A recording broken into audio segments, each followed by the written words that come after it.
Bonsoir, bonsoir, j'ai envie de vous dire et de 6. Voilà, quand je vous dis et de 6, c'est pas sans satisfaction parce que c'est pas forcément toujours évident. J'y parle, je trouve le micro. Vous m'entendez là? Vas-y, vas-y. Ouais. Allez, ça va aller mieux. Voilà, comme ça va. Ah oui, tout de suite. Alors je recommence. Et de 6, bienvenue. Et justement, ça nous fait plaisir de vous voir si nombreux ce soir parce que, eh bien, sachez quand même que c'est chaque année un défi que d'organiser une année de programmation dans un endroit où le mot débat parfois fait un peu peur. Voilà, le mot citoyen aussi, d'ailleurs aussi. Alors en plus, quand ça s'appuie sur des moyens culturels comme le cinéma, eh bien évidemment, tout de suite, on est subversif. Hein. Donc, c'est une petite satisfaction pour nous tous de continuer à proposer, dans l'esprit initial, des soirées et débats au cours desquels, eh bien, chacun vient avec ses idées et est prêt à échanger avec les uns les autres sans esprit partisan particulier ou sans esprit spécialement prosélytiste, mais juste pour le plaisir de l'échange et d'essayer de trouver des réponses qui sortent peut-être des sentiers battus ou de la pensée unique dominante. Voilà. Donc le programme vous l'avez à l'entrée. Vous pouvez, n'oubliez pas de le retrouver sur notre blog Ciné Débat Citoyen à l'orgue. Hein, et vous pouvez à ce moment-là retrouver aussi non seulement le programme, mais également les débats qui ont eu lieu, soit récemment, soit plus il y a quelque temps, si tel ou tel thème vous intéresse. Et éventuellement même si telle ou telle soirée vous a intéressé, vous souhaitez la reproduire, la réorganiser quelque part. D'ailleurs, à cet égard, on peut désormais vous accompagner si vous le souhaitez, puisque nous avons, c'est partie de l'orgue, mais maintenant nous avons la possibilité statutaire de nous délocaliser, puisque nous sommes également adhérents de la Fédération des Orgues laïques, Ligue de l'enseignement, ce qui nous permet donc de répondre à des demandes. On a eu, lors de la journée des associations, une demande de Jean de Cabas, nous demandant si nous pourrions intervenir sur tel ou tel thème. Donc, pourquoi pas? Et rappelez-vous que l'année dernière, nous l'avons fait à Draguignan, notamment autour du film La Sociale, et également autour du film La Séparation, qui retrace la séparation de l'Église et de l'État en 1905. Voilà. Le concept, eh bien, c'est aussi un concept interactif, hein, participatif, et nous souhaitons offrir la possibilité de s'exprimer à nos amis. Et ce soir, c'est un exemple de soirée co-organisée avec notamment nos amis du café associatif, l'Embarcadère. Et nous avons réservé volontairement des plages pour que, si chemin faisant dans l'année, une thématique venait à s'imposer ou à répondre à un besoin, un désir, elle puisse être organisée de la manière la plus souple et la moins corsetée possible. Voilà, j'ai promis. Alors oui, je dis que si vous voulez nous rejoindre, il y a de la place et on ne croule pas sous les volontaires. Mais tout le monde est bienvenu. Voilà, et toutes les idées sont bonnes. J'ai promis de faire un discours introductif bref. Je tiens mes promesses. Hein, ceux qui me connaissent apprécieront. Voilà. Et sans plus tarder, je vais passer la parole à un autre bavard que je ne dénoncerai pas. Voilà. Et donc Gérard va se faire un plaisir de détailler ce qu'il a envie de dire. Voilà. Voilà. Et heureusement qu'il y a des bavards. Sinon, on s'ennuierait. Hein. Oui, je complète juste ce que vient de dire Jacques. En ce qui concerne les deux séances qui sont extra-lorguaises, il y en a une qui est pratiquement, je dirais, ficelée, puisqu'il ne reste plus qu'à fixer les dates. Elle aura lieu au cinéma Le CGR, qui accepte bien de nous accueillir. Et nous aurons l'occasion d'avoir donc le réalisateur Jacques Cotta, le frère d'une certaine Michel Cotta, que vous connaissez beaucoup plus, et qui a réalisé un documentaire qui s'appelle Dans le secret de la violence sociale. Donc dès que nous sommes d'accord sur les dates avec à la fois Jacques Cotta et le CGR, nous vous communiquerons ça le plus rapidement possible.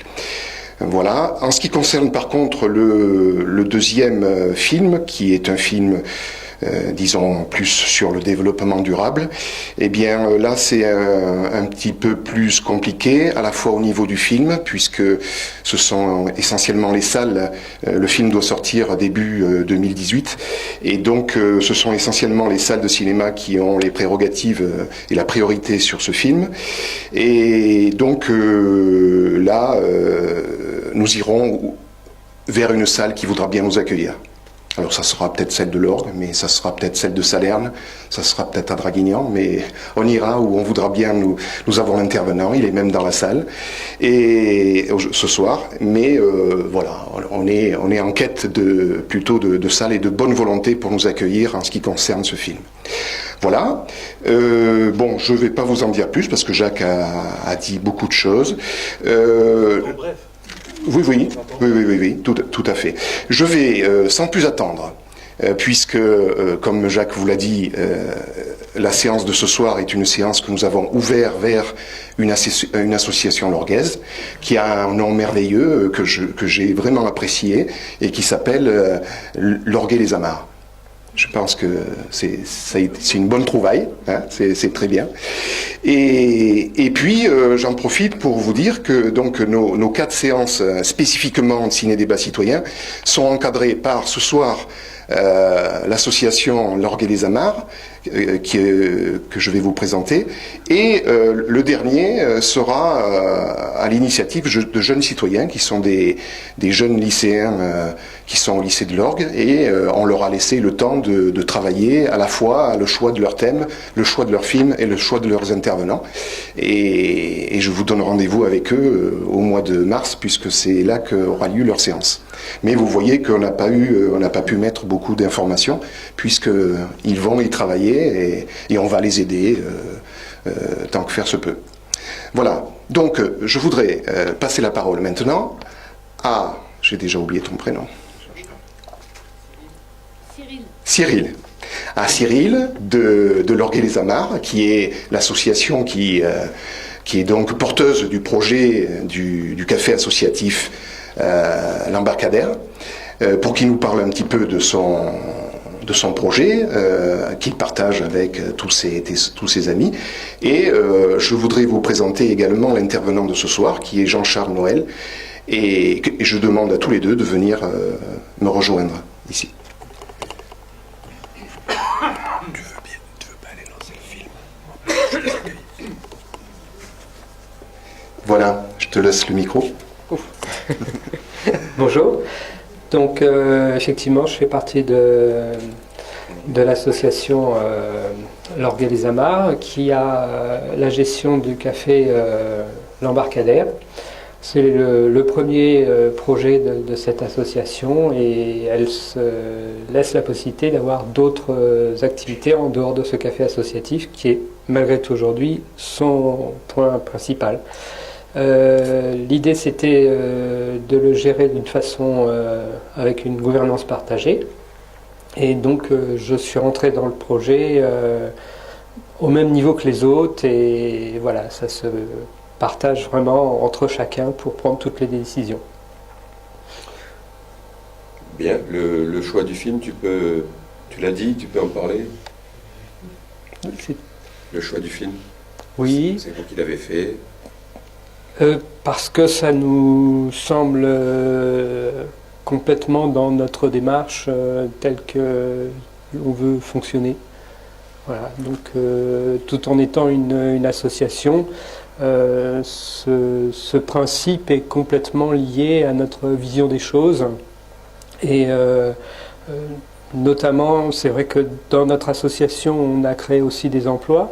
Et on était avec cette idéologie de quelque chose de beaucoup plus équilibré au sein de notre association, avec ce partage un petit peu de la gestion. Et on fait partager aussi cela avec nos salariés. D'accord. Alors maintenant, on va demander à notre intervenant de se présenter. Bonsoir, je m'appelle Jean-Charles Noël, je travaille au magasin Cobionat à Salerne et depuis quelques années je me réoriente professionnellement vers les métiers de l'intelligence collective et de l'animation de groupe et la gouvernance partagée est une démarche, un mouvement qui regroupe différentes manières d'envisager une autre façon d'agir ensemble, de se réunir, de décider, de communiquer pour collectivement faire émerger l'intelligence des groupes. Et le film Le bonheur au travail est représentatif de différentes approches en la matière et montre les expérimentations, parce qu'on en est encore au domaine expérimental, puisque malheureusement, comme vous avez pu le voir récemment, souvent le bonheur au travail est plutôt l'enfer au travail. Et d'ailleurs, ce film en partie commence sur cette thématique-là et montre les problématiques d'engagement au travail. Très bien. Merci. Est-ce que Gérard, tu es prêt pour lancer le film? Eh bien, on va y aller. Donc, simplement, je vous demande de rallumer vos téléphones portables quand vous serez sortis. Et je rappelle à ceux qui ne nous connaissent pas que tout à l'heure, le débat vous appartiendra, il nous appartiendra. Voilà, donc à tout de suite pour le film. Merci. Alors, j'appelle nos intervenants. Jean-Charles, et j'ai oublié ton prénom. Cyril, merci.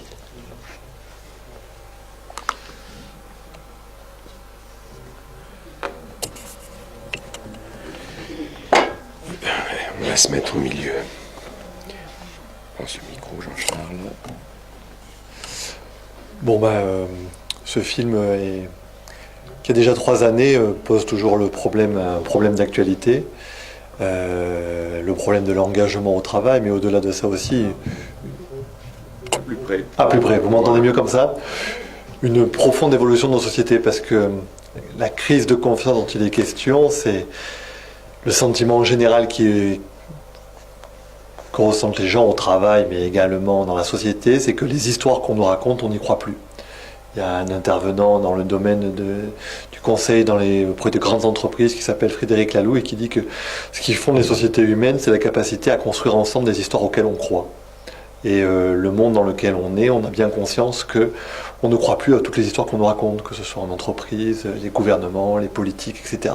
Donc comment construire de nouvelles histoires ensemble auxquelles on croit, auxquelles on veut avoir confiance et dans lesquelles on veut s'impliquer.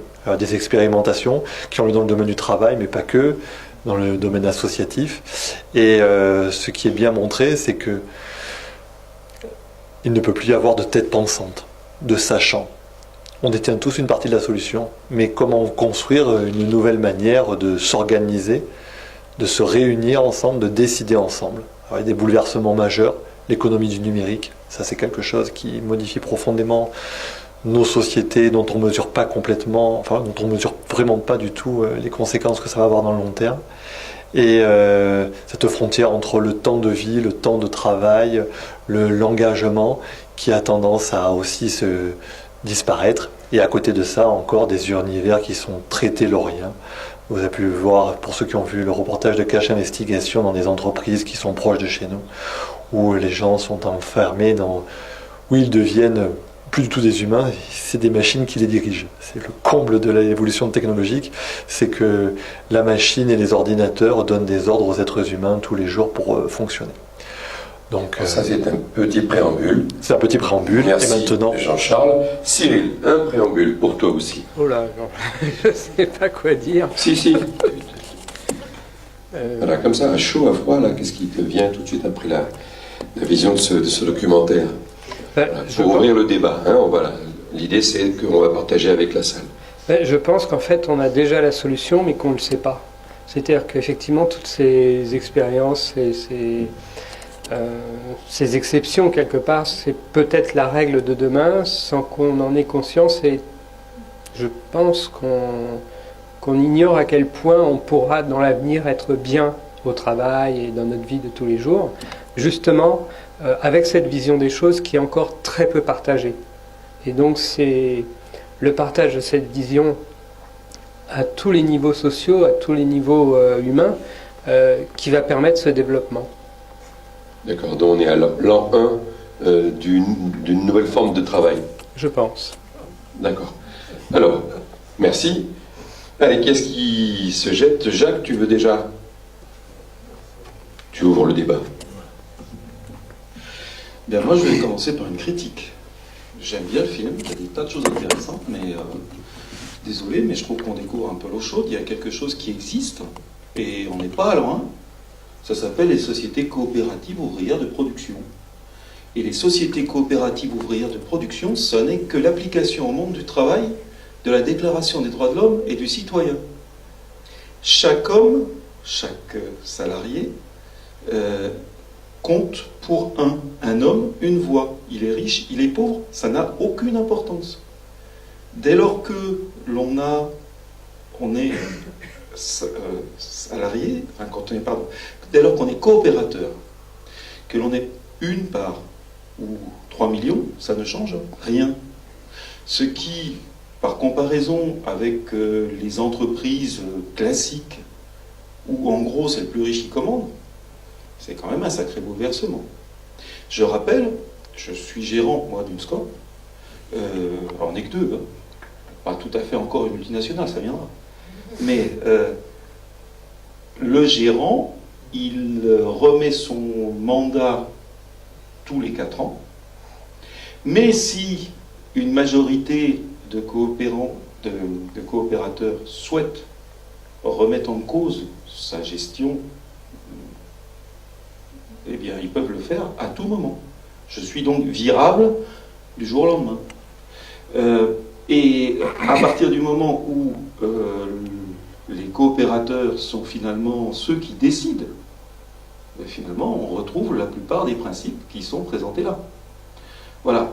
Donc, j'ai regretté, tout en partageant l'intérêt du film, hein, le fond, il y a beaucoup de choses intéressantes dans le film, j'ai regretté qu'à aucun moment, aucune formule coopérative ne soit citée.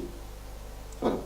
Je voudrais quand même rappeler, je termine là-dessus, quand même que je crois que c'est 13% des salariés qui sont, en France, concernés par ce qui s'appelle l'économie sociale et solidaire.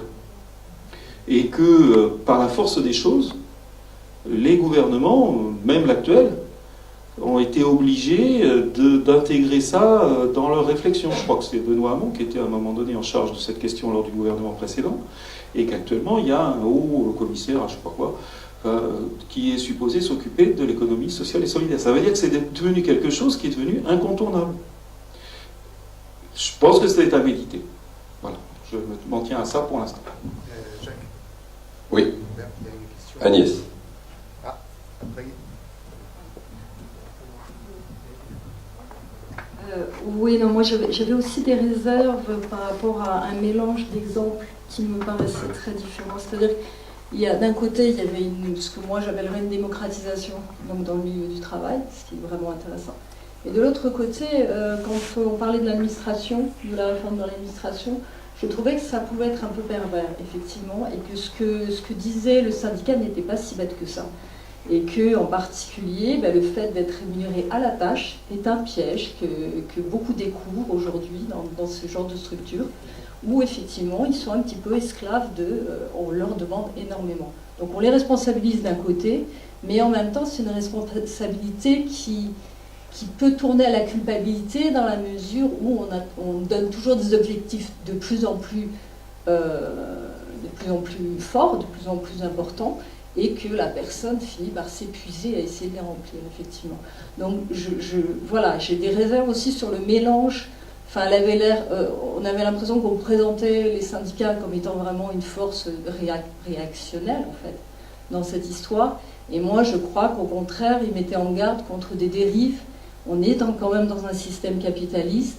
Même là où il y avait une démocratisation, effectivement, ça s'arrête à l'argent, c'est-à-dire qu'ils y trouvent leur compte, mais l'argent n'est pas distribué, peut-être comme dans une SCOP, je ne sais pas comment ça se fait.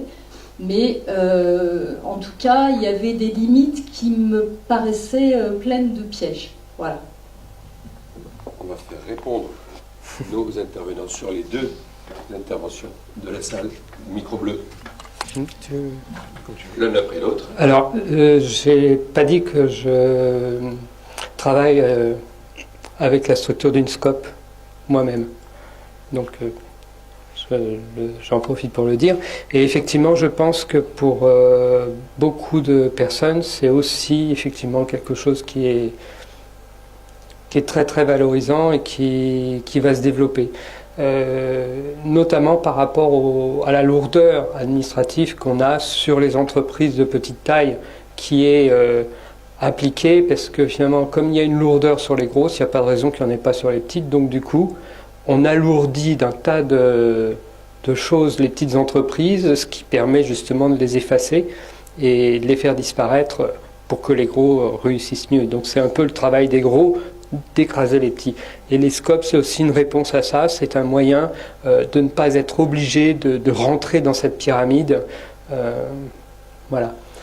La deuxième chose. Deuxième aspect, le travail et la tâche, le fait d'avoir à produire peut-être plus qu'avant. Alors effectivement, je pense aussi que c'est effectivement un danger, mais surtout de la part des sociétés qui continuent d'être dans cette forme pyramidale. C'est-à-dire qu'il y a une différence entre responsabiliser et créer une culpabilité pour obtenir de la production, mais ça c'est encore l'ancien schéma qui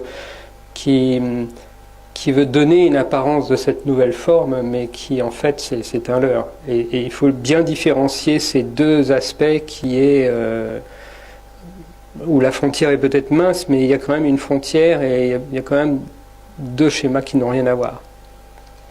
Merci Jean-Charles. Alors oui, c'est vrai que on a l'impression de réinventer l'eau chaude, mais le mouvement coopératif est un très ancien mouvement.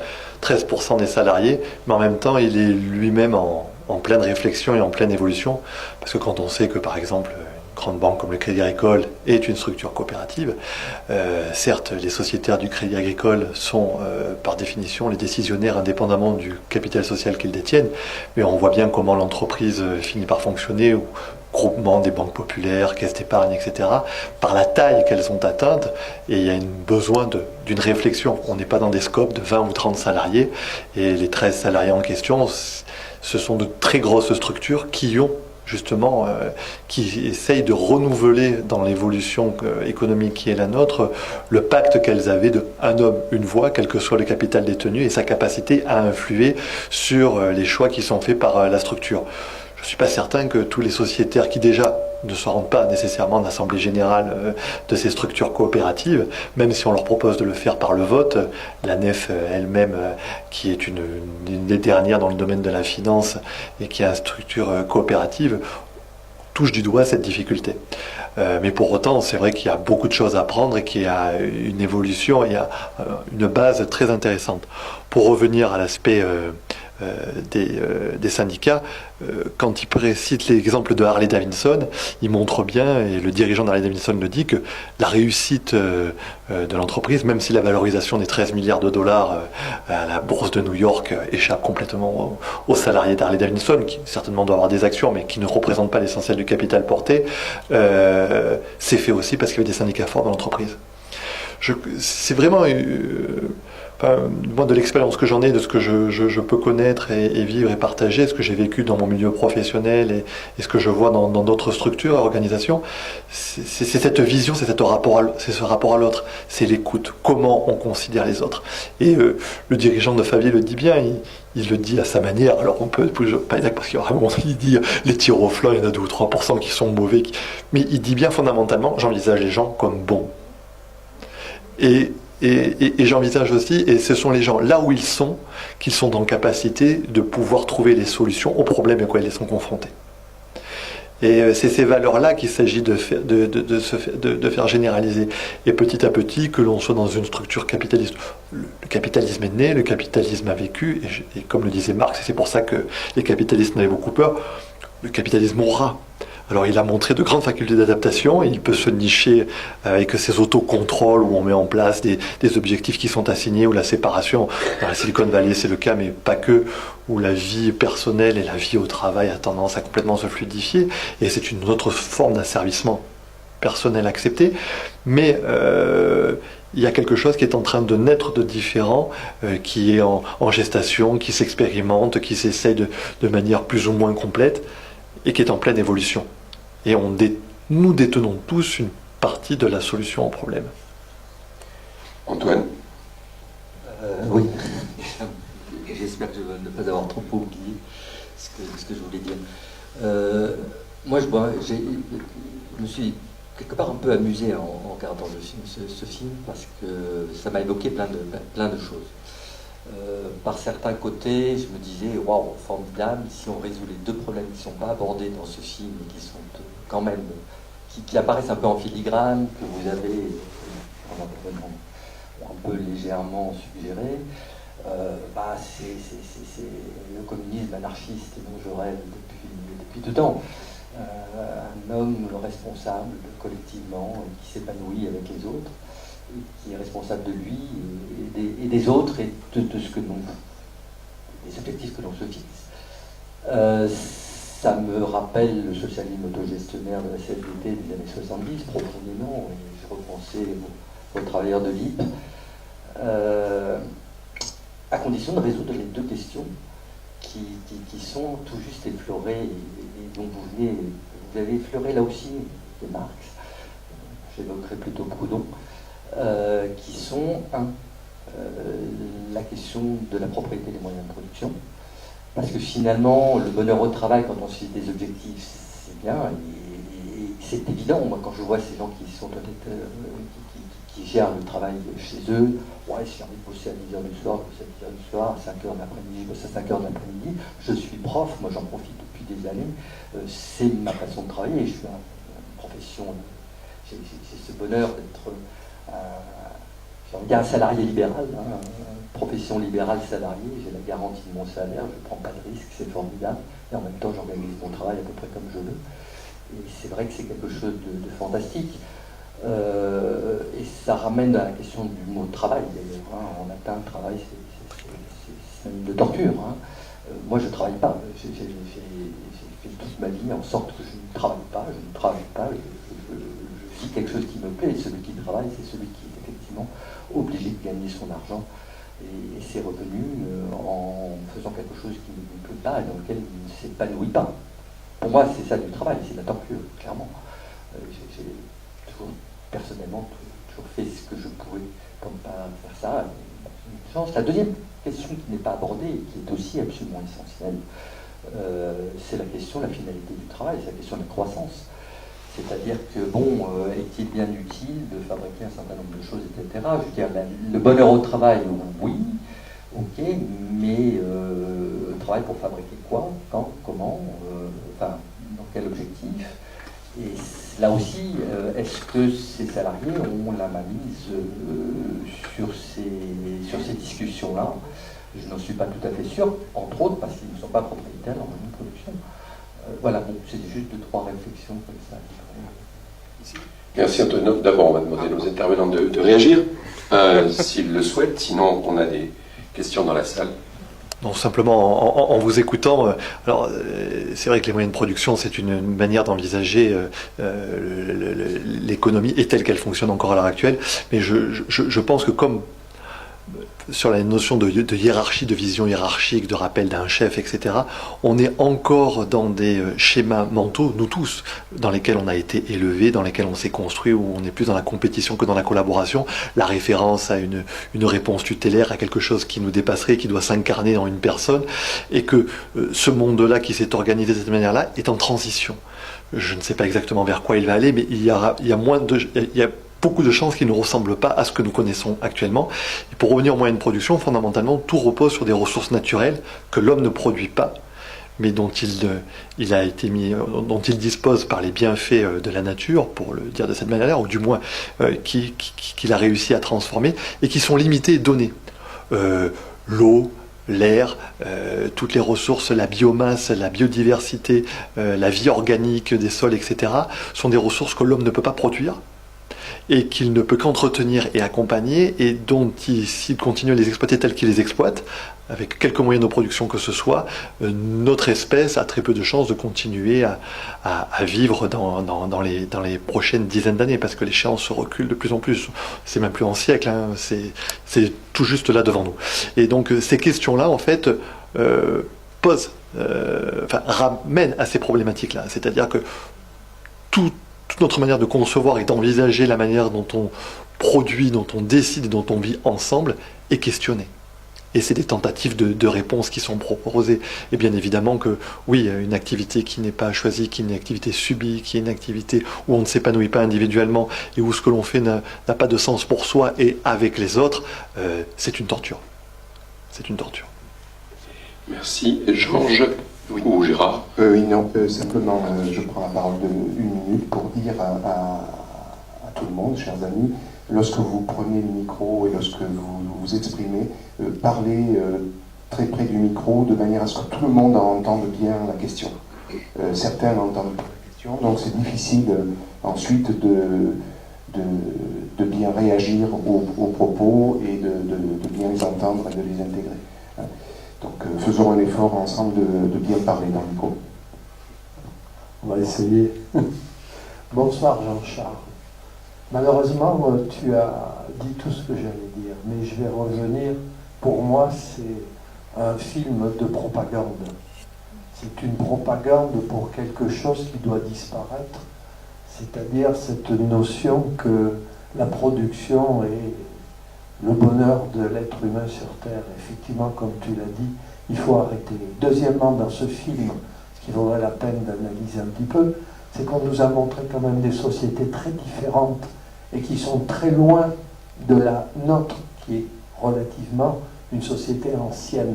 Quand j'entends l'Indien qui parle du bonheur dans les familles, personne commande, je me dis qu'il ferait bien d'aller s'occuper de la position des femmes dans les familles indiennes. Bon, mais ça c'était juste pour dire.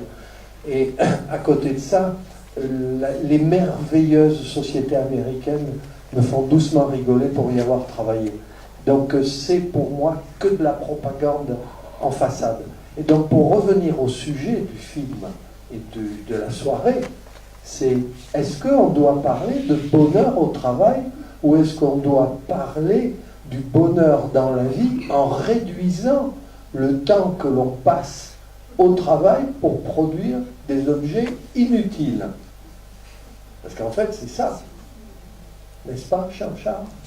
Et alors, coopérative, juste un petit mot, effectivement, la pire chose, c'est la déformation qui est arrivée entre l'esprit des coopératives à l'origine, entre les deux guerres et même avant, et ce qu'elles sont devenues, des monstres internationaux. L'Imagrin, peu de gens français le savent, c'est une des 4 ou 5 plus grosses multinationales dans l'agriculture industrielle. Et c'est des Français, et c'est une coopérative. Voilà. Réaction de Jean-Charles? Non? Ou tu vas y avoir derrière? Oui, on va, voilà. Allez. Pour ma part, j'ai bien aimé le film. J'ai trouvé qu'il avait mis en exergue certains points assez intéressants concernant notamment l'évolution de notre société actuellement. Je fais partie d'une génération qui a été citée à plusieurs reprises dans ce film. Voilà. De la génération Y, justement sur lequel il voulait prendre le modèle pour construire le modèle de demain, nier la participation. On a vu ça dans plusieurs entreprises dans le film en question. Je pense pas que les salariés cherchent à s'épanouir au travail, dans le sens le plus strict du terme, par l'appropriation d'une société. C'est pourquoi je pense pas que les COP en soi soient l'aboutissement du bonheur en travail. Le cadre du film, à mon sens, reprend justement les bases simples du salariat et savoir comment on pourrait faire pour que le salarié en question, qui n'a pas été à l'initiative de l'idée d'entreprise, puisse justement collaborer en pleine satisfaction et assurer son bonheur au travail. On voit que différents décisionnaires qui ont porté justement cette libération du travail mettaient en avant le fait qu'il fallait un regard plus neuf, un regard un petit peu plus jeune, et un regard plus connecté, plus ouvert, justement pour pouvoir répondre aux problématiques de demain. Excusez-moi, j'ai perdu le fil. En gros, pour faire simple, ma question, est-ce qu'il ne faudrait pas donner un petit peu plus de place justement au nouveau regard en arrêtant de demander à chaque fois aux personnes qui ont, contenté un petit peu ce système jusqu'à maintenant, qui au jour d'aujourd'hui ont un certain âge, et ne permettent pas forcément cette transition générationnelle qui devrait ouvrir la porte justement à ce regard, à ce regard un petit peu neuf de la nouvelle génération. On a pu voir l'exemple de Gore, par exemple. Gore, quand il reprend son entreprise, il offre un regard jeune en 1959, mais par rapport à la contextualisation de sa société en 1959. Au jour d'aujourd'hui, Facebook, machin, enfin même on a très bien vu, ça reste assez illusoire. Ils ne recherchent pas le bonheur au travail, mais comment dire, le confort au travail, plus que le bonheur, ce qui n'a absolument rien à voir. Mais est-ce que justement cette recherche nouvelle du bonheur au travail ne doit pas passer véritablement sur ce que recherche au jour d'aujourd'hui la génération Y dans le monde actuel, et notamment par rapport aux défis apocalyptiques que vous avez mis en avant tout à l'heure, auxquels nous allons faire face directement, nous, et sur lesquels on va devoir évoluer. Merci. Merci. Jean-Charles, Cyril. Alors, en ce moment, il y a une phrase qui revient souvent, que vous avez certainement, que nous connaissons tous.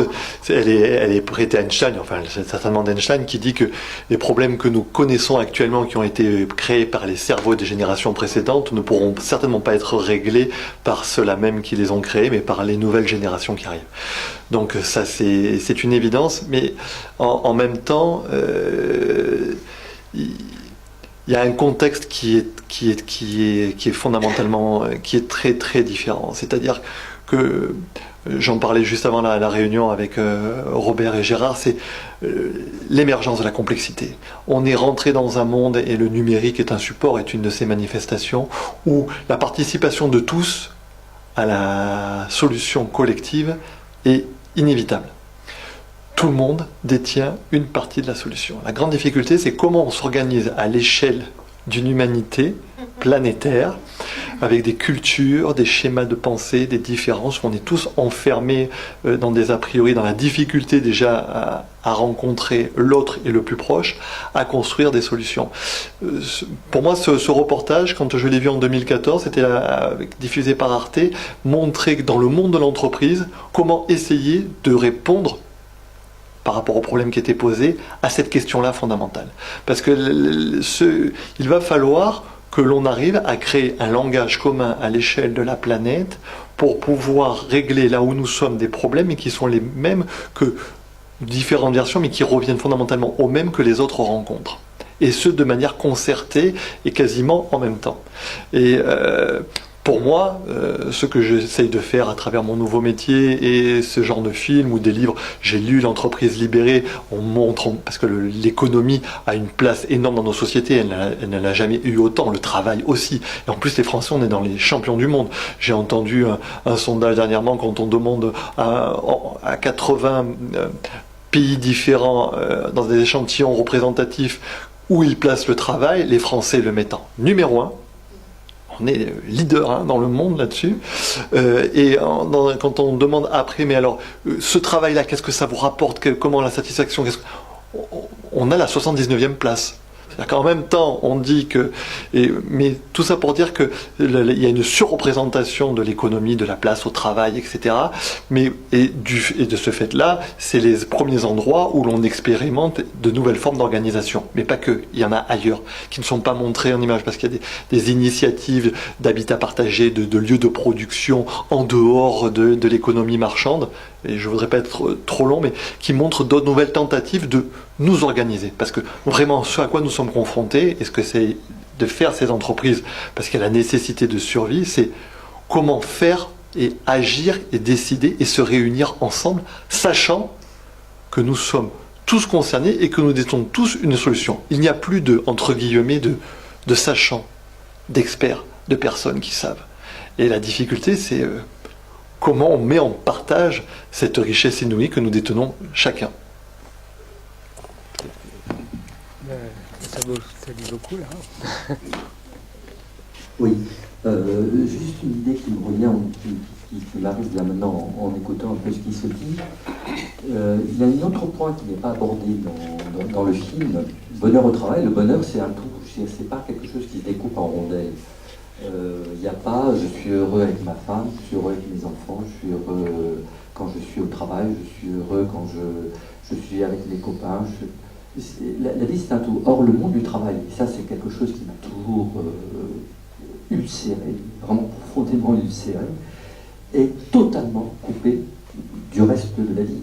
Il y a quelque chose qui est très significatif, par exemple, c'est quand on regarde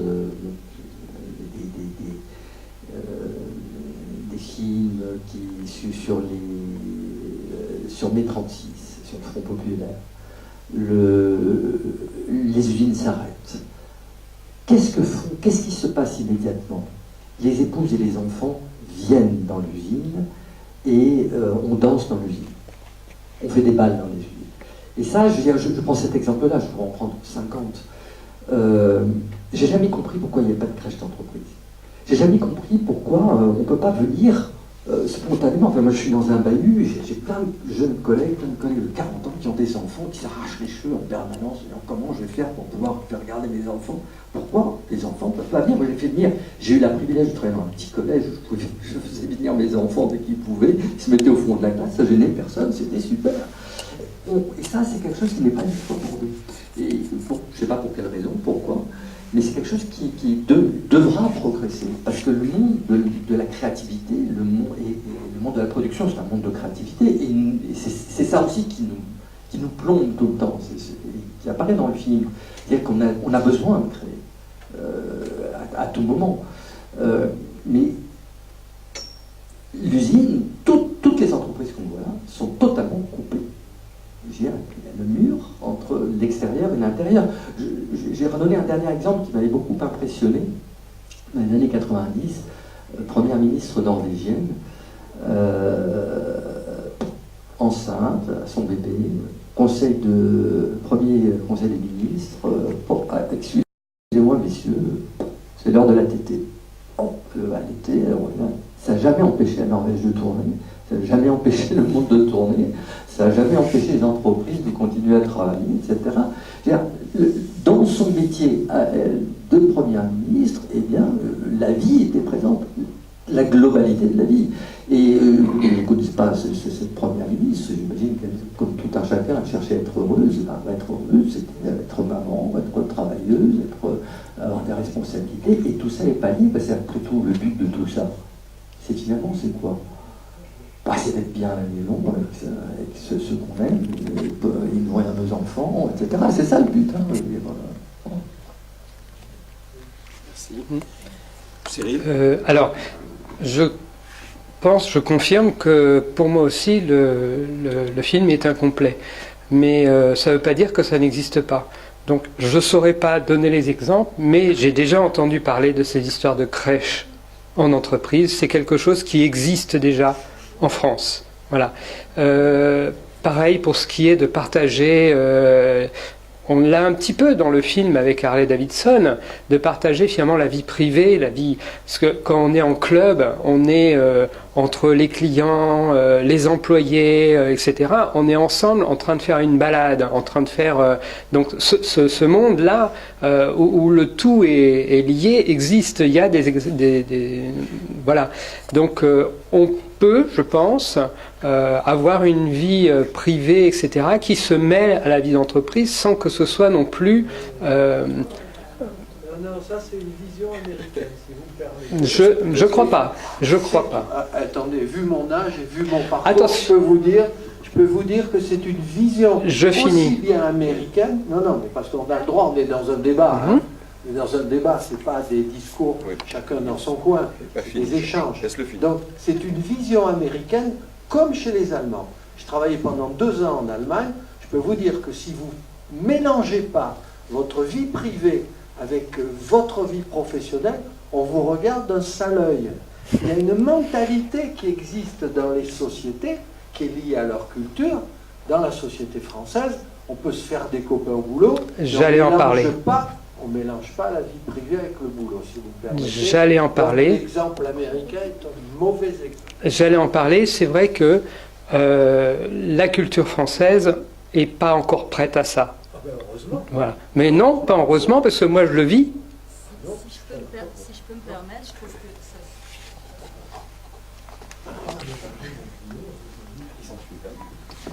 Oui, si je peux me permettre, je pense que les deux interventions là se complètent un peu. Moi j'ai l'impression en fait que c'est le monde de l'entreprise qui pénètre le monde privé, qui qu'il investit et qu'il réduit, et que par contre, effectivement, dans l'entreprise, il y a très très peu, parce que même quand il y a des crèches d'usines, enfin d'entreprises, c'est souvent des grosses entreprises, et c'est très impersonnel. C'est encore séparé, quoi. On dépose son enfant, c'est pratique, mais ça en reste pratiquement là. Voilà. Et moi, ce qui me frappe dans tout ce qui a été montré, c'est que l'objectif final, c'est toujours effectivement un gain de productivité. C'est toujours le même but finalement. Et effectivement, on peut se poser la question tout simplement du but d'une société. Est-ce que c'est de produire toujours plus pour, il faut le reconnaître finalement, servir les plus riches, hein, parce que c'est quand même, ça se fait largement au détriment de la grande majorité des êtres humains sur cette planète, hein, et il y a quand même une réalité d'asservissement grandissant, vraiment, contrairement à ce qu'on nous chante. Il y a un asservissement grandissant dans le monde, y compris des enfants. Enfin, il y a vraiment des situations qui sont en train de s'aggraver actuellement. Et ça me paraît être un peu, effectivement, bon, je dirais pas un film de propagande, parce que je pense qu'il y a vraiment des choses intéressantes et qu'il y a vraiment quand même le fait de responsabiliser les gens, je pense que c'est effectivement fondamental. Mais pour autant, il n'y a pas du tout de remise en cause du système. Or, c'est un système pyramidal, c'est un système où effectivement les égos gouvernent parce que c'est le but, l'argent il sert surtout à dominer les autres, c'est ça quand même le but ultime. Moi j'irais quelquefois jusqu'à dire que c'est complètement d'ordre de psychopathe, c'est-à-dire qu'il y a des gens qui ont tellement d'argent qu'il est bien évident qu'ils ne peuvent absolument pas l'utiliser, qu'ils n'en ont pas besoin, et qu'à côté de ça, ils sacrifient quand même des millions de vies, disons les choses, pour leur ego, hein. Et ça ne change pas, et c'est pas le fait d'organiser le travail de cette manière-là, ici ou là, qui va y changer quelque chose. Alors après, qu'effectivement il y ait une évolution, et je pense qu'Internet est en train vraiment effectivement de révolutionner les choses, parce que ça met les gens en contact avec des tas de choses qui exercent leur intelligence et qui va dans le sens d'une créativité. Mais pour l'instant, on est plutôt dans une évolution avec le CETA, avec de disparition probablement des États-nations, c'est ça qui est visé, de disparition de toutes les protections du citoyen, pour en faire simplement des gens qui vont servir des multinationales, et on pourra responsabiliser les gens ici et là, c'est ça quand même qui se profile à l'horizon.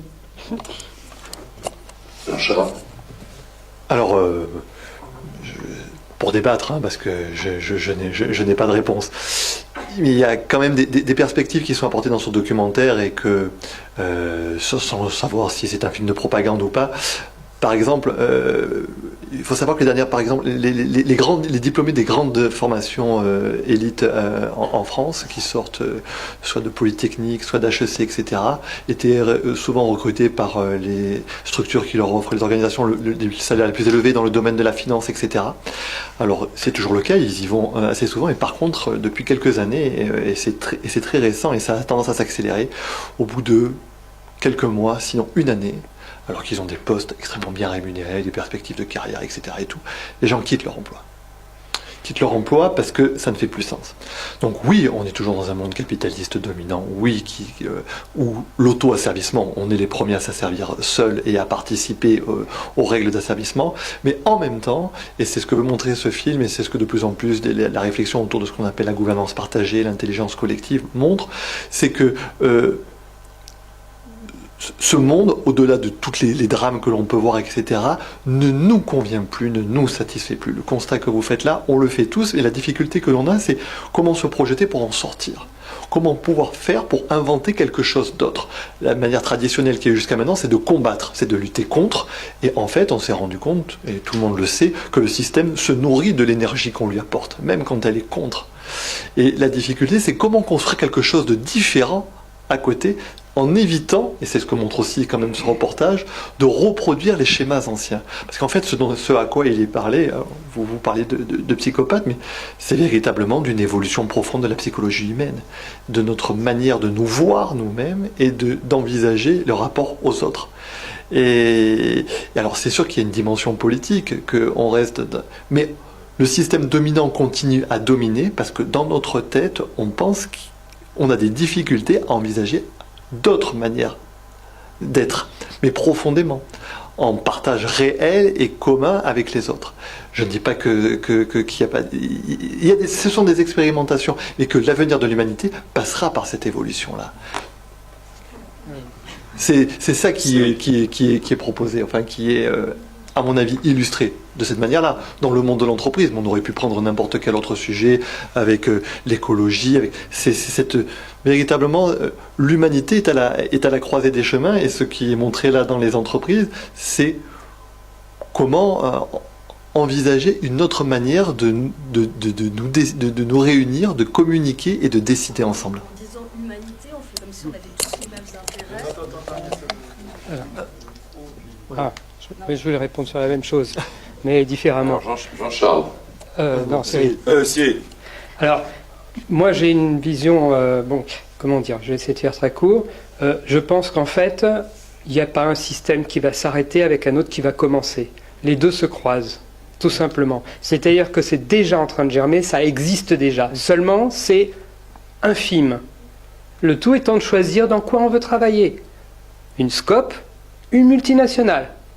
On n'a pas forcément tous la possibilité de passer de l'un à l'autre comme ça du jour au lendemain, mais ça va simplement se faire par le temps, tranquillement, et toutes ces multinationales, aussi puissantes qu'elles sont, elles vont perdre leur puissance. C'est une évidence pour moi. Voilà. Là-bas, oui. Toujours Agnès. Bonsoir. Du coup, alors moi je suis dans ce documentaire, je me suis un peu retrouvée quand même parce que je suis déléguée du personnel dans des grandes structures, on va dire. Et, privé ou public? Privé. Et du coup, je vois quand même quotidiennement le mal-être des ouvriers. Et effectivement, ce manque de confiance totale, même sur les plans d'action que l'entreprise essaye de faire en faisant diverses tests. Voilà, pour moi, il n'y a pas trop de... Enfin, il y a beaucoup de découragement, on va dire.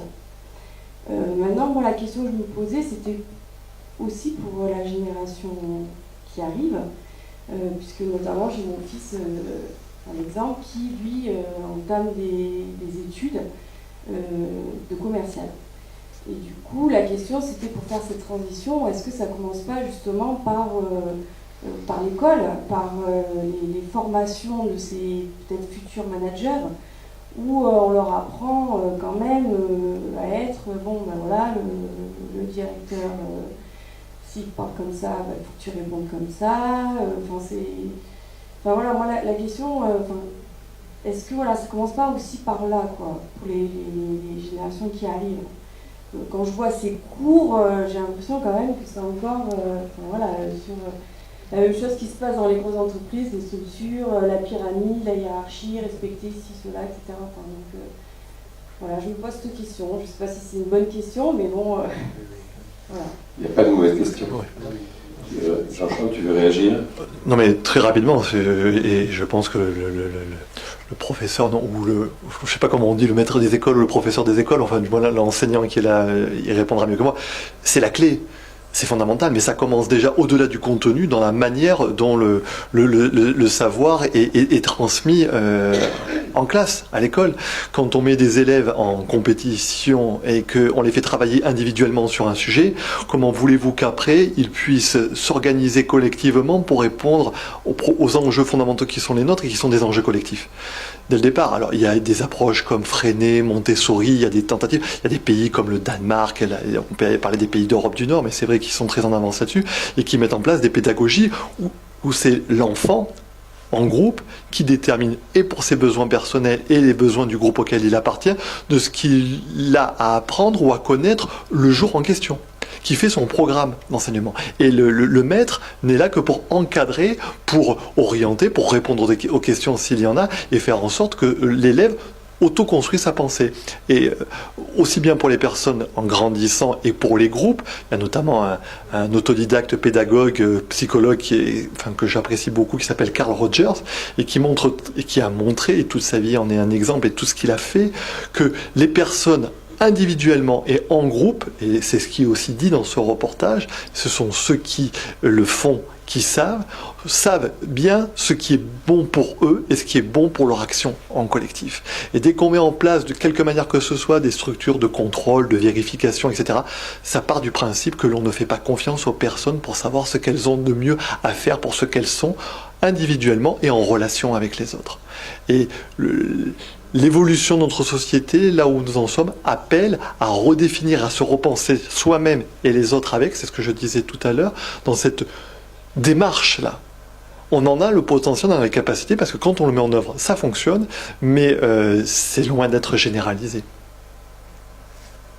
Mais ça viendra. Agnès. Oui, je voulais dire juste une aparté sur les systèmes éducatifs, c'est très intéressant. J'entendais qu'en Suède, on fait travailler les enfants collectivement, justement, sur un projet toujours aspiré. Et effectivement, il parlait du fait que la société suédoise était très concernée par l'intérêt général. Et que chaque personne se posait toujours la question de son propre intérêt et de l'intérêt général. Donc c'est, effectivement, il y a un changement de mentalité. Ceci dit, la société suédoise reste une société structurée au capitalisme. Et moi, ce qui me jette dans ce discours-là, en fait, c'est qu'on fait comme si tous les êtres humains avaient conscience d'avoir l'intérêt, le même intérêt, et de vouloir partager. Or, je pense que ce que vous dites s'applique à l'immense majorité, effectivement, des êtres humains, sauf à la petite partie absolument minuscule, de plus en plus minuscule, qui décide de tout. Actuellement, c'est comme ça.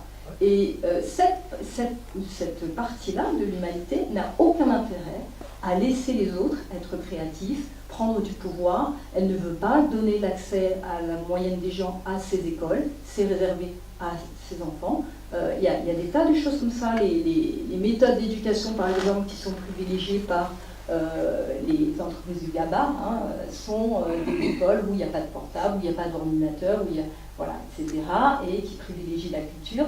Bon, ceci n'est pas accessible à la moyenne des gens, bien au contraire, effectivement, l'école, moi j'ai vu avec ma fille avec grande surprise à quel point c'était un système presque militaire, effectivement. Et tout à l'heure, on voyait dans l'usine les gens qui disaient qu'ils devaient demander la permission pour pisser. Bah, finalement, c'est la continuité de ce qui se passe à l'école et où on traite les enfants.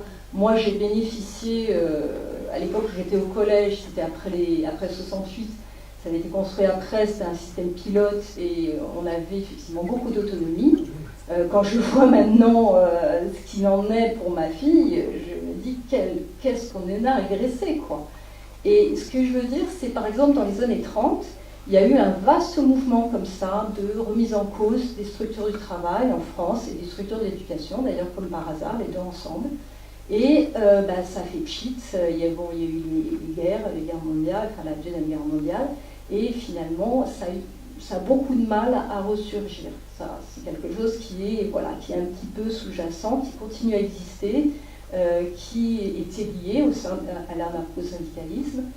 Et je me demande s'il n'y a pas un peu d'angélisme à croire que les dirigeants vont prendre conscience un jour, comme ça, petit à petit, je ne sais pas, enfin avec les nouvelles générations, mais depuis combien de siècles on attend ça, vont prendre conscience que leur intérêt finalement, pour être heureux, ce serait peut-être de partager un peu, ce serait peut-être d'avoir d'autres méthodes.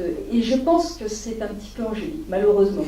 Et que ça reste un combat. Il y a de multiples manières de combattre. Effectivement, il y a la manière de récupérer l'énergie de l'autre pour la retourner contre lui. Et c'est peut-être ce qu'il faut faire. Il y a certainement d'autres manières. Mais je crois que compter sur la prise de conscience de ceux qui ont le pouvoir pour se remettre en cause et pour laisser entamer ce pouvoir, je n'y crois pas. Et l'idée de nature humaine où on nous met tous dans le même sac en pensant qu'on fonctionne tous de la même manière, je n'y crois pas non plus. Je pense qu'on est très très divers, qu'on est un tissu, pas seulement social, qu'on forme une espèce de tissu à nous tous, et que ceux qui dessinent un peu la façon dont ça se fait ne sont pas du tout prêts à laisser les loin. Voilà. Cyril. Je pensais que tu allais répondre. Oui, non, alors, je ne compte pas, enfin, personnellement, je ne crois en aucune manière que les dirigeants et les personnes qui participent et qui entretiennent ce système-là changeront par ou prendront conscience par des forces externes. Ils prendront conscience par eux-mêmes s'ils le souhaitent, mais personne d'autre pourra les forcer, et ça c'est un lot commun. Non, ce que je veux simplement dire, c'est que cette démarche-là, elle était à la fois individuelle et collective, véritablement, et on en a tous le potentiel. Certes, nous sommes tous très différents, et c'est ce qui fait la richesse, un petit peu comme la biodiversité, c'est ce qui garantit la vie et notre capacité d'adaptation. Pour autant, on a tous les mêmes besoins. On a les besoins de reconnaissance, on a les besoins de sécurité, on a les besoins d'estime, on a les besoins d'être aimé, de se sentir aimé, que nos vies et que ce que nous faisions ait un sens. Et c'est de cela dont il est question. Et d'où la place grandissante de l'éducation. Et bien évidemment, quand il y a des changements dans la société, avant tout, c'est dans la manière de concevoir le savoir, comment on le transmet. Et l'humanité vit, encore une fois, quelque chose qui est unique dans son histoire. Par rapport à la masse de connaissances que nous accumulons sur chaque période, qui s'accélère de plus en plus, par rapport aux moyens de pouvoir les transmettre, même si tout le monde ne les discrimine pas, même si tout le monde ne s'approprie pas, mais on rentre de plus en plus dans ce que l'on appelle une économie de la connaissance, et qui est une économie qui est fondée sur le partage, et qui est une économie qui, quand on crée un bien, il n'appauvrit pas d'une manière ou d'une autre l'autre, au contraire, il l'enrichit. C'est-à-dire qu'en fait, il y a un phénomène cumulatif de richesse. Mais tout cela, ces conséquences, on ne les voit pas véritablement. Et encore une fois, ce sont que des exemples, là, dans le monde de l'entreprise, mais on aurait pu voir dans d'autres domaines. Je ne suis pas angélique, mais je pense que notre espèce est confrontée à une de ses plus grands moments d'adaptation et qu'elle en a connu bien d'autres avant, que peut-être elle n'arrivera pas à le surmonter, et que les expérimentations qui sont montées là dans l'univers de l'entreprise sont celles que la société a à mettre en œuvre dans d'autres domaines, qu'elle fait déjà d'ailleurs, et je pense qu'elles sont beaucoup plus nombreuses qu'on le pense, sauf qu'elles sont très peu visibles. Elles ne se donnent pas à montrer. Et il s'agit de construire quelque chose, et beaucoup sont en train de le faire, sur la planète entière, de différents, sans nécessairement en faire la publicité. Et les gens communiquent entre eux. Il y a des initiatives, je pense qu'ici, les gens doivent connaître les initiatives du type des incroyables comestibles, par exemple, ou sur un mouvement spontané qui est en train de se générer à l'essentiel de la planète. Et en France, où de plus en plus de grandes villes prennent la décision de se fixer des autonomies alimentaires à des échéances de temps courtes, en s'appuyant sur des démarches complètement bénévoles, où on produit des biens alimentaires à la disposition de tous, dans tout l'espace public à disposition. Ça, c'est un exemple. Et il y a de plus en plus dans différents domaines, je sais, des initiatives de ce type-là qui qui montrent le nouveau monde en train de germer, réellement, sans faire preuve d'angélisme et sans nier le côté souvent abominable et effrayant que l'on peut voir du monde aussi dans lequel nous sommes. Les deux cohabitent. Merci. Les deux cohabitent. Georges et Cyril après. Cyril, tu veux compléter la réponse? Pardon, oui, compléter. Juste par rapport à ce que tu disais, quand tu as parlé de tout ce que l'on a besoin humainement, nos dirigeants aussi l'ont besoin, ça. C'est-à-dire que si un dirigeant n'est pas du tout aimé et par aucune personne de son peuple, il ne sera pas heureux non plus. Et donc notre monde est en train de changer, et si pour l'instant le système politique dans lequel on est encore le même, la prise de conscience qu'on n'a plus confiance en nos dirigeants est de plus en plus importante. Donc il va changer. Comment? Personne ne le sait aujourd'hui, mais c'est en train de changer, quoi qu'on en croive. Georges? La dame qui a fait l'intervention avec laquelle Agnès, avec qui je suis entièrement d'accord concernant cette minorité qui domine le monde de l'économie dans le sens général. Je voudrais le rapprocher d'un passage qu'il y a eu dans le film où on nous montre l'inventeur de Facebook, je crois. Oui, Mark Zuckerberg.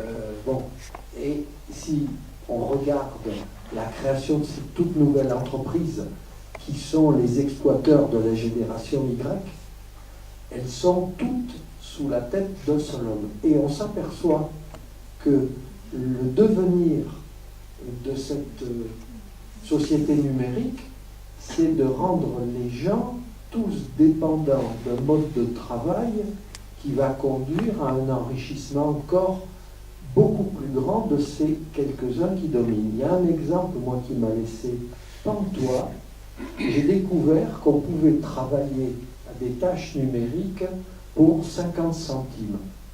C'est-à-dire qu'il y a des millions de gens qui répondent partout à une demande concernant photographier un magasin. Donc, photographier une étiquette, taper une phrase. Ces gens ont expliqué, moi je suis tombé sur le cul, excusez-moi l'expression, disant « Ah mais moi je suis content, j'ai gagné 100 € sur le mois en plus de mon salaire, comprenez, je fais comme je veux. » Donc moi je veux bien, hein, mais ce qu'il faudrait c'est que cette génération Y se rende compte que ce lien numérique, c'est la même chose que le crédit qui a amené la société actuelle à être noyée sous ce crédit qui lui empêche de faire la grève générale. C'est la société du 19e siècle qui était obligée de répondre au patron parce qu'il fallait qu'elle se nourrisse, étant donné qu'on l'avait sorti des campagnes et mis dans les grandes entreprises. Donc, on se trouve devant un système qui nous paraît être positif. Moi, j'ai très peur. C'est un système qui me fait très peur. C'est vrai, je suis d'une génération passée, mais j'ai vécu dans l'informatique depuis son premier balbutiement jusqu'à il y a 10 ans. Maintenant, j'y arrive plus, hein. Je suis dépassé. Et donc, je trouve que la génération qui se lève, Y, est en train de se faire manipuler par ce grand truc et que le changement ne sera pas ce que nous dit le deuxième intervenant, Cyril, dans le sens que ça vient. Moi, je ne crois pas. Je crois que ça vient beaucoup plus mal, de plus en plus mal. De plus en plus mal. Juste pour répondre, Google, c'est l'ancien schéma pour moi. Hein? Moi, je gueule pas. Non, mais Google, c'est l'ancien schéma. Google. Voilà. C'est la haute technologie, c'est un produit. La société Google, c'est un ancien schéma. Il faut différencier le modernisme et, du produit et le modernisme de la gestion de l'entreprise.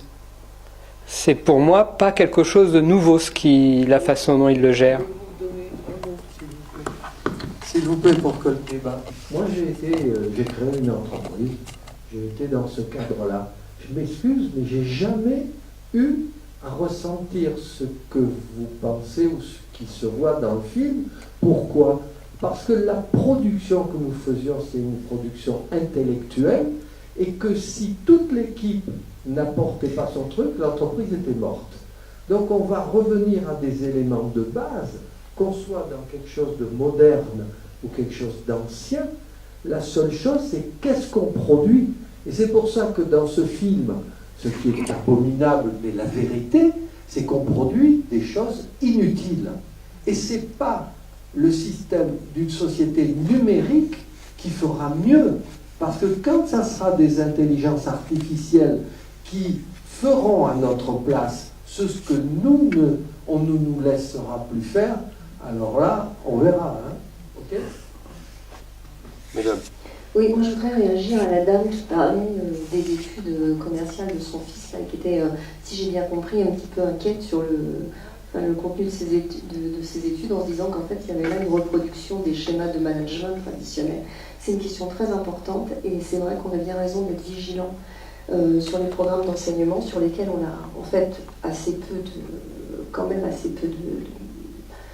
de marge d'action, si ce n'est que les adultes qui s'occupent des enfants, quel que soit leur rôle, ils ont quand même l'initiative personnelle, le pouvoir, une fois que la porte de la classe est refermée, dans le cadre qui est quand même un peu contraint, d'essayer de faire autrement, de favoriser justement l'interaction entre les élèves. Et puis, alors après, quand ils sont plus grands, ce qui est le cas de votre fils, et puis ce qui est le cas des deux miens aussi, ce qu'on observe, c'est quand même pas mal de jeunes gens et de jeunes filles qui ont fait des études, parfois longues, et puis qui, à un moment donné, vivent une espèce de rupture personnelle, parce que justement, il y a ce moment où on se dit, mais alors cette rupture personnelle peut même être assez douloureuse, sur l'idée, mais j'ai fait tout ça, et finalement, j'ai pas envie de passer un concours pour reproduire ce que mes parents ont fait, j'ai pas envie de m'insérer dans le système tel qu'il est. Et oui, c'est vrai, il y a des expérimentations pour se diriger qui vers un café associatif, qui vers une activité un peu alternative, qui vers une ressourcerie. Oui, ça existe. C'est peut-être pas encore effectivement aussi étendu qu'on le voudrait, mais ça fait partie quand même des ferments de transformation de la société. Et même si moi je crois aussi profondément ce qui a été dit sur le système capitaliste et sur le fait qu'il n'est pas, malgré son immense capacité de transformation, on n'est pas dans quelque chose qui peut assurer le bonheur généralisé de tous les gens. Mais c'est vrai qu'on voit quand même des ferments de transformation. En ce sens, le film, avec toutes les limites qui ont été indiquées, il est encourageant parce que il y a quand même des choses qui se passent, et je pense que par exemple dans l'usine de gâteaux, le jour où ils ont viré les petits chefs, l'hiérarchie intermédiaire là, qui pèse quand même tant sur les gens, eh ben, je pense que les autres ils ont dû respirer mieux, et rien que ça c'est déjà quelque chose de respirer mieux. Et je pense que même parmi les petits chefs, parmi les anciens petits chefs, s'il y en avait qui étaient prêts à se transformer, comme on en envoyait un, peut-être que lui aussi, manifestement lui aussi il y a trouvé son compte et son bonheur, un espèce de bonheur personnel. Je voudrais évoquer une expérience qui date du 19e siècle et ce qui rejoint en fait l'idée que c'est pas tout neuf tout ça. En 1864, il y a quelqu'un qui s'appelait Godin qui dans l'Aisne, a fondé une entreprise, ça s'appelle le Familistère. Alors, c'est bien plus qu'une entreprise, c'était un palais social en fait pour les ouvriers. C'était pas un patron paternaliste, c'était vraiment quelqu'un qui a partagé la vie de ses ouvriers, a partagé le capital de l'entreprise. Les bénéfices ont été consacrés à créer une école, à créer un théâtre, à créer une piscine, une buanderie, enfin toute une série de services collectifs. Et là, le collectif et la vie privée et le collectif et le travail étaient mêlés, mais semble-t-il avec un certain succès puisque ça a duré plus de 100 ans. Et en fait, ça s'est cassé la figure en 1968, donc plus de 100 ans après, parce que il y avait un choix à faire, l'esprit des fondateurs s'était perdu, les générations qui étaient arrivées après ont préféré se verser un 15e, un 16e mois de salaire plutôt que d'investir pour moderniser, pour faire autre chose, et finalement, ça s'est arrêté comme ça. Ce qui interroge quand même dans le film, c'est le fait que toutes les transformations ont l'air de venir d'en haut. C'est-à-dire qu'à un moment donné, il y a le patron de l'usine de gâteaux qui est un nouveau patron qui dit « Tiens, on pourrait faire autrement parce que ça ne marche pas très bien ». Alors, il a les meilleures intentions du monde et je pense qu'effectivement, il a transformé le quotidien de ses salariés d'une façon intéressante. Mais à chaque fois, on voit, c'est le directeur de tel ministère qui décide. Dans le cas de Godin, c'était aussi un homme qui, à un moment donné, dans son parcours personnel, décide de faire travailler les gens autrement et de créer un univers pour eux. Et ça, quand même, ça m'interroge. Il y aurait peut-être un autre film à faire sur le parcours personnel de ceux qui ont pris ce virage, qui est quand même intéressant. Et puis, ça fait pas comment dire, oui, on ne fera pas l'économie non plus de l'action collective lorsque on est confronté à des systèmes à très grande échelle. Et là, je rejoins la question des programmes scolaires, par exemple. Parce que c'est vrai que ce qu'on met dans la tête des enfants, ça peut quelquefois les conduire au désespoir parce qu'ils se rendent compte de l'absence de sens que ça a.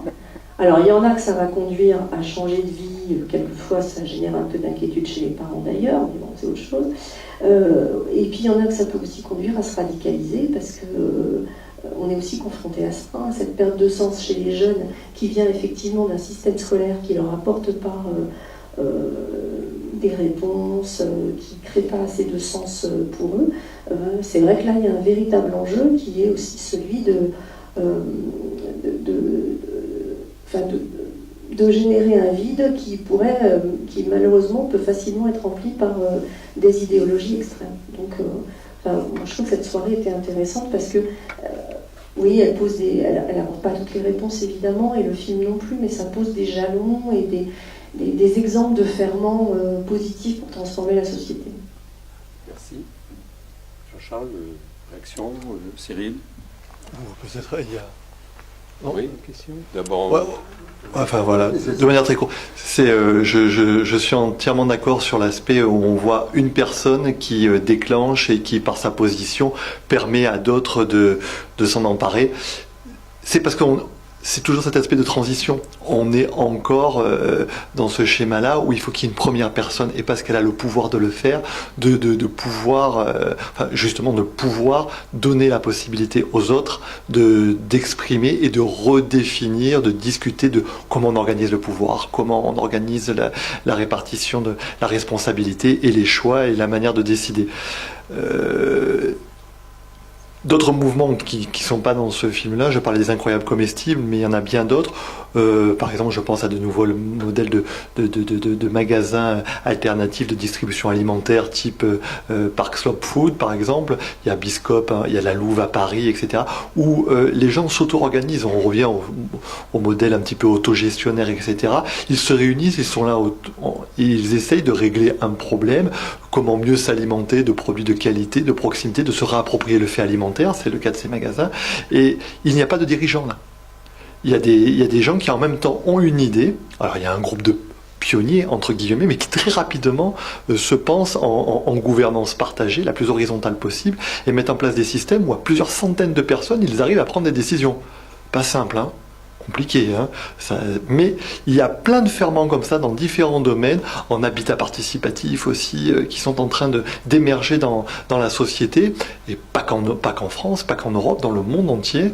Ça ne concerne pas que le monde occidental, et c'est en pleine évolution. Et on se rend compte historiquement, par exemple, le mouvement des AMAP que l'on connaît bien dans le sud de la France est venu du Japon parce que des personnes étaient confrontées à une pollution, notamment, je crois que c'est une pollution au mercure, et qui, face à la dégradation de la qualité de l'environnement et des biens qu'ils consommaient, ce sont des mères de famille d'ailleurs qui se sont organisées, souvent des femmes, elles sont à l'origine, si mes souvenirs sont bons, se sont organisées pour pouvoir distribuer des paniers de produits de qualité. Et c'est un mouvement qui a essaimé à travers la planète entière.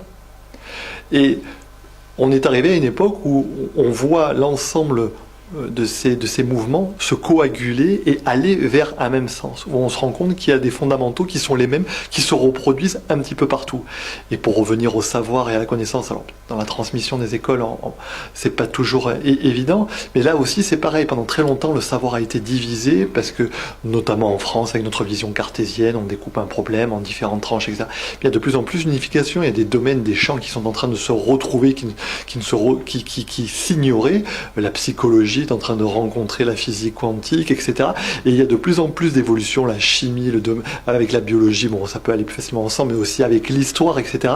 Il y a une unification du savoir, comme il y a une unification des démarches, et on revient vers quelque chose qui est très holistique. On s'en rend pas vraiment compte, mais il y a des ferments qui sont à l'œuvre, sans nier les conditions de la société dans laquelle nous sommes, le pouvoir de quelques-uns qui dominent sur les autres, ça c'est une évidence, les atrocités, les horreurs, 1 milliard de nos congénères qui n'arrivent pas à se nourrir et à boire correctement, qui vivent dans des conditions complètement inhumaines, mais pour autant, ce que veut montrer ce film, et ça a été la première fois qu'il a été diffusé sur une grande chaîne, c'était à 20h, c'était sur Arte il y a 3 ans, c'est de montrer que dans ce monde que l'on croit figé et qui ne correspond qu'à un seul modèle où c'est les plaisirs individualistes, quel qu'en soit le prix, qui sont valorisés et mis en avant, il y a d'autres manières de s'organiser et de commencer à faire. Mais que finalement, nous faisons tous, parce que je parle des incroyables comestibles, mais c'était le mouvement des jardins partagés, qui était très connu d'éducation populaire. Et tout ça est en train de revenir vivement et de véritablement s'intensifier et de se coaguler, sans pour autant avoir une vision angélique des choses. Bien évidemment. Antoine, et puis après on va commencer à clore, et puis on va avoir notre petit slammer, notre petit slam en rose, qui est là, qui est prêt, d'accord? Antoine. Voilà, deux, trois prolongements. Je ne résiste pas à propos du passage effectivement sur l'usine de biscuits et la fin et la remise en cause des petits chefs, ce slogan de mai 68 que j'ai toujours adoré, repris par la CFDT ensuite, la hiérarchie c'est comme les étagères, plus il y en a et moins ça sert. Ça m'a fait plaisir de voir. La deuxième chose, à propos de l'école, je ne crois pas que... Enfin, demandez si j'étais instituteur, je suis professeur du lycée, voilà, histoire géo, infirmier pendant des années, toutes sortes de structures, y compris en usine, docker avant, et encore avant, garçon de bureau, un certain passé professionnel, et qui amène à pouvoir réfléchir un peu sur le monde du travail de façon très avec beaucoup d'acuité. L'école, j'ai entendu parler tout à l'heure de l'aspect militaire, ça n'a pas changé. Hein. L'école a été créée à l'époque de Napoléon Ier comme une institution militaire, c'est toujours une institution militaire. C'est-à-dire que quand on parlait dans ma jeunesse, quand j'étais lycéen, quand on devait dans la rue à bas les lycées casernes, ça n'a toujours pas changé. C'est-à-dire que la structure reste la même, une classe, un horaire, un prof, la solitude du professeur devant son tableau noir, et maintenant il est blanc, parfois il est TVI, c'est un peu moderne, ça met de la couleur, mais fondamentalement ça reste la même chose, et c'est vrai qu'à partir de là, sauf des acrobates de la diplomatie, telle ou telle personnalité, nous on en a tous connu, les gens lus, qui viennent d'un maître que j'ai adoré en son temps, mais on est là, l'école structure sur effectivement l'obéissance, sur la hiérarchie, etc., etc. Et quand on évoque des gens qui s'en sortent, c'est toujours dans la rupture dure et violente. J'en suis un exemple vraiment pur et dur, presque un miraculé d'ailleurs. Mes enfants sont actuellement 2 exemples, ils me payent l'un d'entre eux, en tout cas, le paye cher, etc., etc. Je veux dire, donc l'école aujourd'hui, c'est pas l'école. L'école, c'est véritablement un objet qui a changé de fond en comble, et c'est extrêmement difficile, parce qu'effectivement, nous reproduisons aussi les schémas.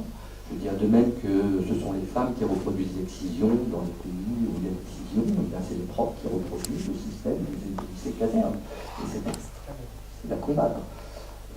Un dernier point, à propos de ce que vous disiez, moi j'adhère totalement à ce discours, c'est-à-dire que la lutte finale, c'est fini, c'est la lutte finale. Hein. Des luttes finales, il y en a eu beaucoup. Moi, on attend toujours qu'elles soient finales, mais quand elles ont été finales, elles sont toujours tournées au désastre. Parfois des drames plus que dramatiques. Et qu'effectivement, par contre, les choses changent. Et c'est vrai que j'ai été frappé de voir que tout vient d'en haut. Et Catherine a parfaitement raison, ça vient d'en haut. Et quand ça vient d'en bas, malheureusement, l'histoire montre que c'est toujours instable. Les grandes expériences anarchistes catalanes, à l'époque du Frente Popular, ça n'a pas tenu. Les grandes explosions de la commune, de 68, etc., le Front populaire, ça dure rarement dans le temps. Par contre, à chaque fois, il y a des germes qui sont mis en place pour pouvoir faire progresser la société. Et c'est vrai que, alors excusez-moi, c'est un peu des travers de l'historien, on présente toujours sur des échelles, historien et géographe, échelle des lieux, échelle du temps, mais quand on parle sur le temps court, moi j'ai toujours été frappé de voir toutes ces violences ouvrières du 19e et du 20e siècle, alors que tout le 19e et le 20e siècle n'est qu'un progrès permanent des conditions de vie. Sauf qu'à l'échelle de ce que nous vivons, on ne le ressent pas. Et moi, en tant que prof, j'ai raconté ça à quelqu'un qui subit des choses dans le vie difficile, il met son poing dans la gueule, il a raison. Mais à l'échelle de l'histoire, oui, c'est toujours un progrès.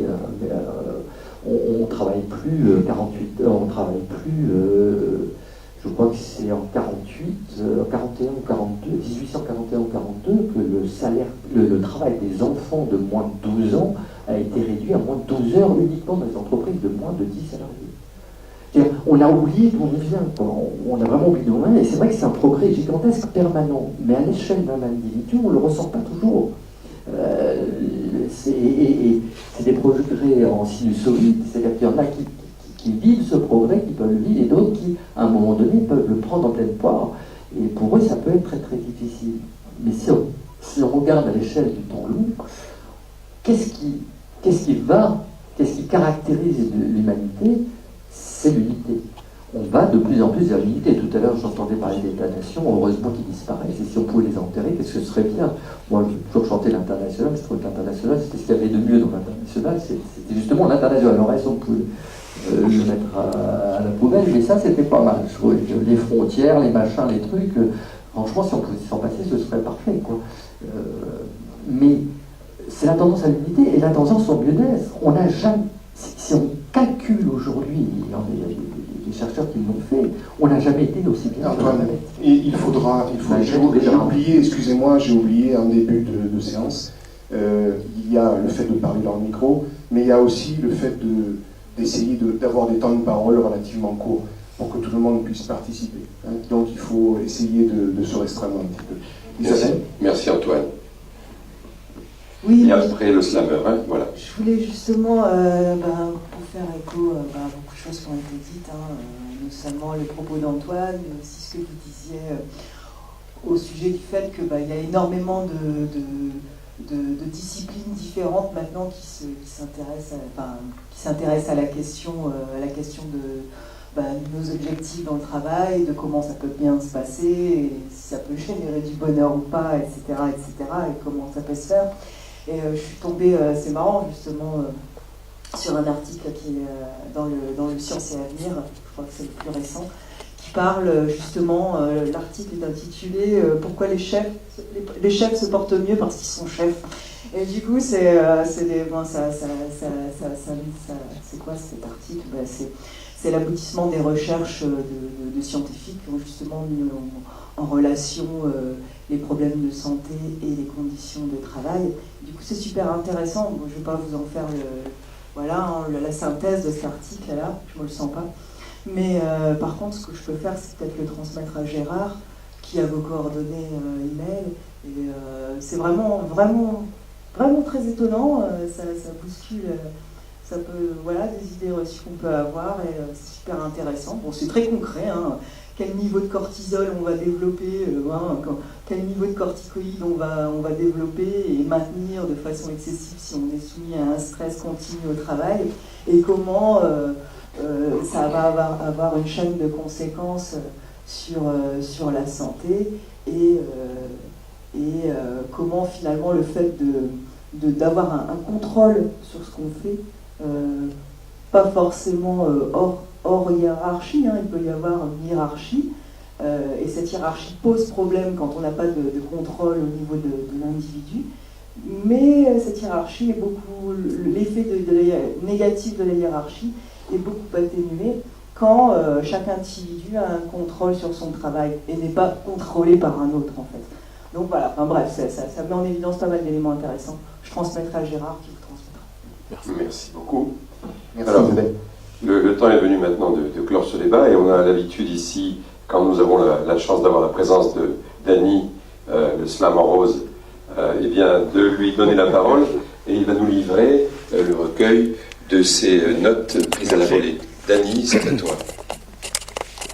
Voilà, alors moi c'est 1 minute et demie à peu près, hein, donc je sais structurer mon temps. Travail ordinaire ou travail ordinaire-rateur? Coopérateur, coopérateur. Faire tâche ou faire tâche? Un scoop, la scope. Les gros, les petits les gros.